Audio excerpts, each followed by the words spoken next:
Creating the perfect base is essential to any makeup look. I like to start with a moisturiser. At the moment I'm using an intensive moisture cream that's meant for dry skin. Everyone's skin type is different though, and there are plenty of different products, so go out and find the one that's right for you. Next I move on to primer. My favourite one at the moment is the matte primer from Illamasqua. I'm applying it here with an Illamasqua foundation brush. Now, like foundation, you can apply it with your fingers. I personally prefer to apply this product with a brush, as it's not the most fluid or creamy of products. It's quite sticky, and I find that it just goes on a lot better with a brush. Depending on what you want your base to look like will depend on which primer you buy. Matte primers obviously will give you a mattifying finish, but you can get ones which will give you a bit of a glow or that will give you a dewy finish. Just go out, try some products and see which ones you prefer. And make sure to get every corner that you're going to put foundation on. Next, it's time for foundation. I'm currently using a Clinique one. Again, I'm just going to apply it with the Illamasqua foundation brush. It doesn't matter if it's already had primer on it, as it's not a different colour and they're both going onto your skin.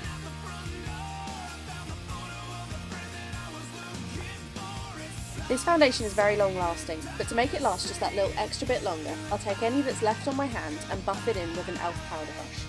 This buffering motion will really let the foundation sink into the skin and give you a much more natural finish. You can get the same effect by using a flat-topped kabuki brush, which are available in many different retailers. Take your favourite concealer, mine's Boing from Benefit in shade number 1, and apply it to any areas which you feel you have discoloration or spots or blemishes. I apply it under the eyes, around the nose, around the mouth, and then to any imperfections. I like to use quite a heavy duty one, as I find that my discolorations are quite prominent. Now it's powder time. Take a powder brush, this one's from e.l.f. and your favourite powder, this is a Rimmel one, and just gently go over your face.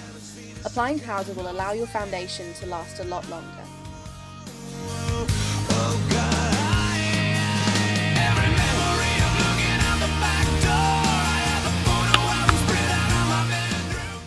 Next, I like to contour certain areas of my face. I take a blusher brush and my contour colour and I'll run it underneath the cheekbones to make my cheekbones look higher and make my face look a little bit more slim. Remember when picking your contour colour that it should be a cool shade, not a warm one, and it shouldn't have any sparkle. It should be roughly 3 shades darker than your own skin tone, but depending on the effect you want will depend on which bronzer you buy.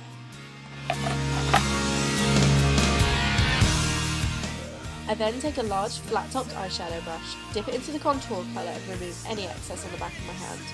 And I'll apply it to the sides of my nose to make my nose look a little bit more streamlined.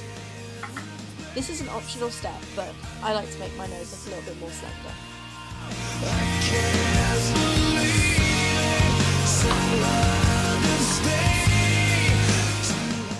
Next, I take a highlighter.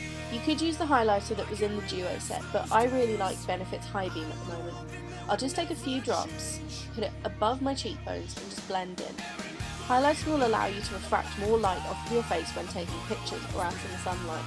The best places to apply a highlight are above the cheekbones, down the bridge of the nose, onto your chin, and the cupid's bow to make your lips look that little bit fuller. Finally, I'll move on to eyebrows. I think you can see which one's my default colour. I'll just take the colour on an Illamasqua eyebrow brush and fill in the brows. If you have thinner brows, you could either accentuate the shape or make them thicker. Mine are quite thick at the moment, so I'm just going to leave them as they are.